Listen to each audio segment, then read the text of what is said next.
I'll transmit the latest data we've received from the Allied forces. According to this, the dam is protected by an intensive anti-aircraft defense network. To deal with this, the Allied squadron will draw anti-aircraft fire to itself in the skies. Meanwhile, Galm team will join the Allied squad's Avalon Dam strike team and approach the target at low altitude through the canyon. That's the only way we stand a chance at succeeding. If you destroy the V2 launch control facility, you should be able to stop the weapon from being fired. The V2 will probably be equipped with a nuclear warhead. The destruction caused by its single warhead will most likely dwarf the damage inflicted by that tactical nuclear attack before. All the Allied forces will be mobilized for this full-scale operation. It seems this war doesn't want to come to an end. We must stop the V2 launch. Hurry!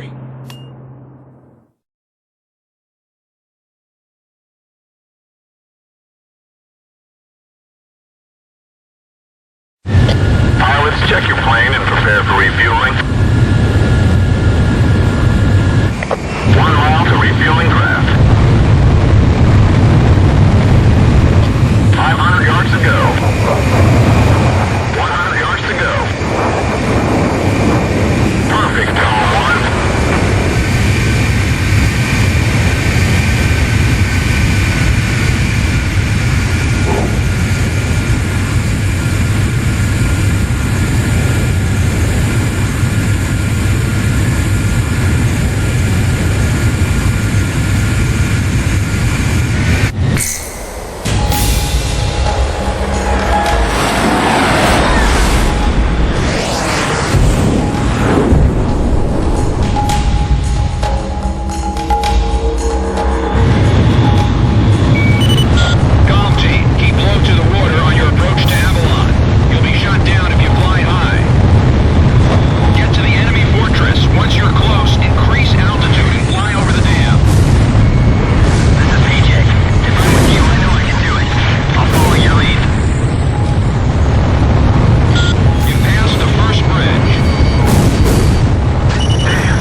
fill you in ASAP.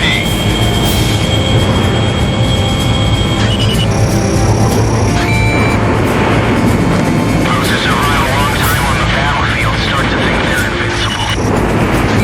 I bet you do too, buddy.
So this is the hidden truth about the war.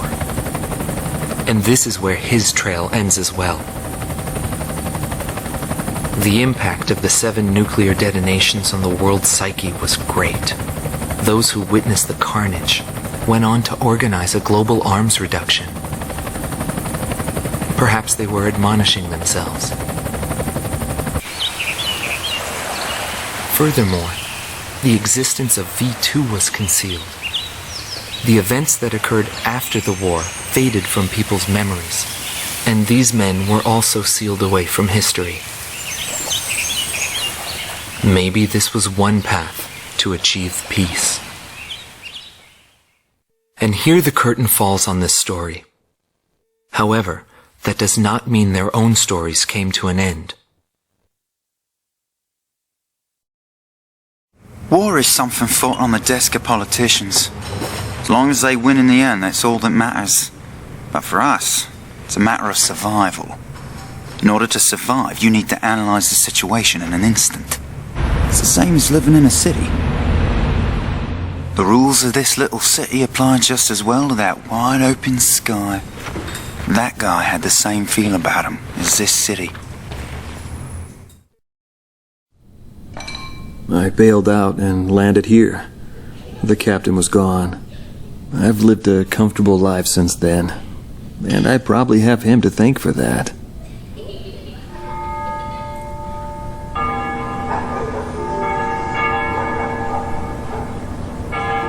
They ring the bells here at dusk to honor the liberation of the capital. It signals peace, but to me, they are the sounds of death.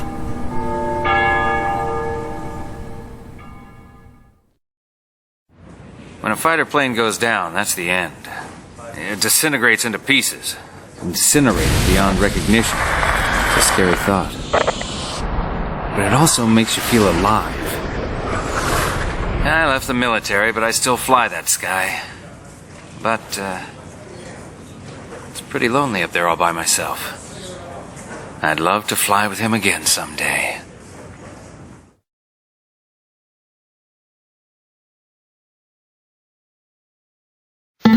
Marcela Vasquez, the Espada team's number 2 and former member of the Sapan Air Force, 9th Air and Land Division, 11th Tactical Fighter Squadron. She is thought to be a survivor of the Coup d'etat squadron. She currently earns a living as a dancer.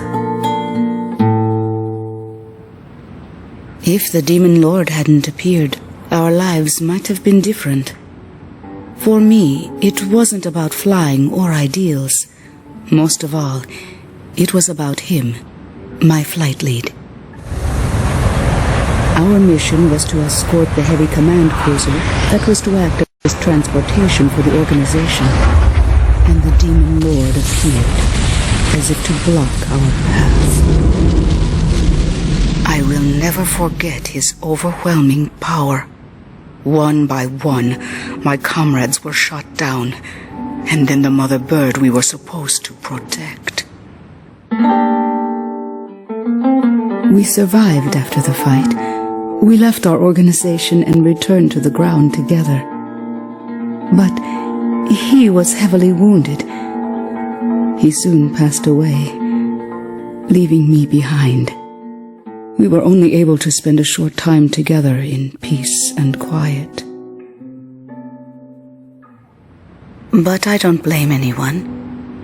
The regret and suffering that remained after that battle were also what he had given me.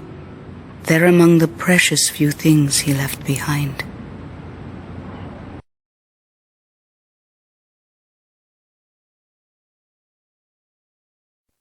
Anton Kunchenko, thought to be head director of A World with No Boundaries, former member of the Balkan Air Force, 18th Air Division, 5th Tactical Fighter Squadron. In his glory days, he was a Balkan ace, and later became head of their Department of Weapons Development and Technology. But the military sent him back out on the front lines as a commander. In March of 1995, he suddenly disappeared along with his platoon and was never accounted for after that. The Balkan Air Force announced that he died in combat. Several months after that, his corpse was found close to the Balkan border. The whole story is still shrouded in mystery.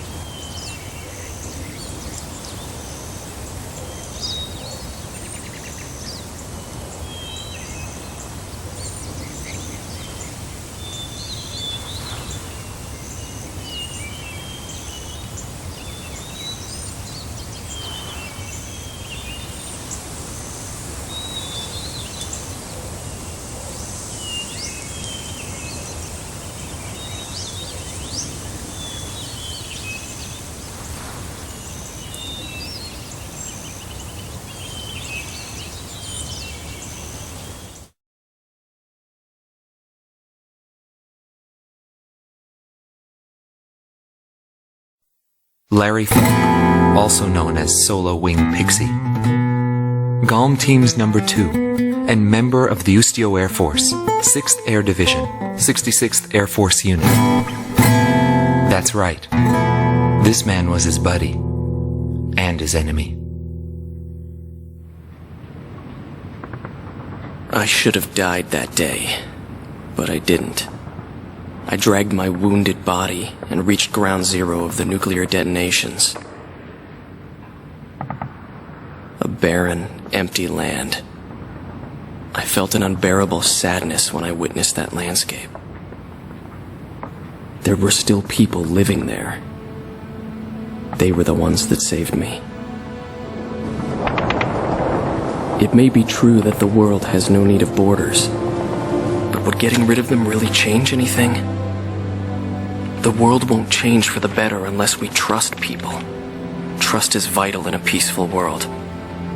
But that will never happen. I'm still on the battlefield. Right now I'm near a border. I want to see for myself what borders really mean, and what their volition really is. I may not find what I'm looking for, but I still want to try. Anyway, that's what I've come to believe, and I think that's enough. Will he see this video? If you do meet him, give him a message for me. Yo, buddy. Still alive? And thanks, friend. See you again. The Demon Lord of the Round Table. A warrior who soared through the Balkan War, inspiring both fear and admiration. His presence filled the skies for but a few short months before he disappeared. Apart from that, nothing is known about him. I was never able to find out what kind of a person he really was. But whenever they talked about him, they always had a slight smile on their faces. That, perhaps, may be my answer.